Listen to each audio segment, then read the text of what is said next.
తెలంగాణ మరి ఒక ప్రత్యేకమైన పరిస్థితి. కృష్ణా గోదావరి నదులు 70 మీటర్ల నుంచి 150 మీటర్ల ఎత్తులో ప్రవహిస్తుంది. తెలంగాణ ప్రాంతమంతా కూడా మరి 300 నుంచి 600 మీటర్లలో తెలంగాణ భూభాగం ఉంటుంది. ఈ ప్రాంతానికి నీళ్లు రావాలంటే లిఫ్ట్ ఇరిగేషన్ తప్ప ఇంకొక మార్గం లేదు.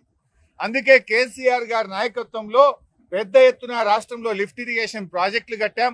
తద్వారా మనము పెద్ద ఎత్తున పంటలకు సాగునీరు ఇచ్చి వ్యవసాయ విస్తరణ జరిగింది. దేశంలోనే అత్యధిక వరి పంట పండే రాష్ట్రంగా కేసీఆర్ గారు తెలంగాణను మార్చిన విషయాన్ని ఆర్థిక సంఘం దృష్టికి తీసుకుపోయాం. అందువల్ల ఈ లిఫ్ట్ ఇరిగేషన్ స్కీముల మెయింటెనెన్స్ కు కనీసం ఒక 40,000 కోట్ల రూపాయలు కేటాయించాలని 16వ ఆర్థిక సంఘంను కోరాం. అదేవిధంగా పాలమూరు ఎత్తిపోతల పథకానికి జాతీయ ప్రాజెక్టు హోదా ఇవ్వాలని పక్కన ఆంధ్రప్రదేశ్ కి ఇచ్చారు, కర్ణాటకకి ఇచ్చారు, ఉత్తరప్రదేశ్ కి ఇచ్చారు. తెలంగాణకు అన్యాయం చేస్తుంది కేంద్ర ప్రభుత్వం. పాలమూరు రంగారెడ్డికి జాతీయ హోదా ఇవ్వాలని కూడా బీఆర్ఎస్ పార్టీ పక్షాన కోరాం. మిషన్ భగీరథకు మరి ఇవాళ కేసీఆర్ గారు దేశంలో అన్ని రాష్ట్రాల కంటే ముందు ఇంటింటికి తాగునీరిచ్చే మిషన్ భగీరథను ప్రారంభించారు. ఇది మేము బాగా పనిచేయడం వల్ల మాకు నష్టం అవుతా ఉంది.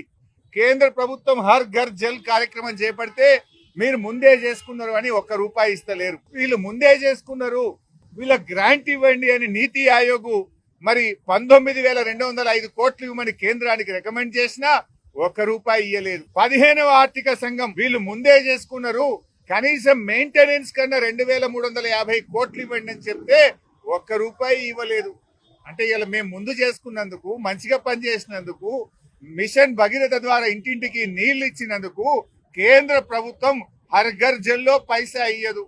15వ ఆర్థిక సంఘం మెయింటెనెన్స్ కు 2,350 కోట్లు ఇవ్వమంటే పైసా ఇవ్వరు. నీతి ఆయోగ్ 19,205 కోట్లు ఇవ్వమంటే కేంద్రం పైసా ఇయ్యదు. ఈ అన్యాయాలను ఇలా 16వ ఆర్థిక సంఘం చైర్మన్ సభ్యుల దృష్టికి తీసుకుపోయి మాకు ఖచ్చితంగా మిషన్ భగీరథ మెయింటెనెన్స్ కు 20,000 కోట్లు కేటాయించాలని బీఆర్ఎస్ పార్టీ పక్షాన కోరాం.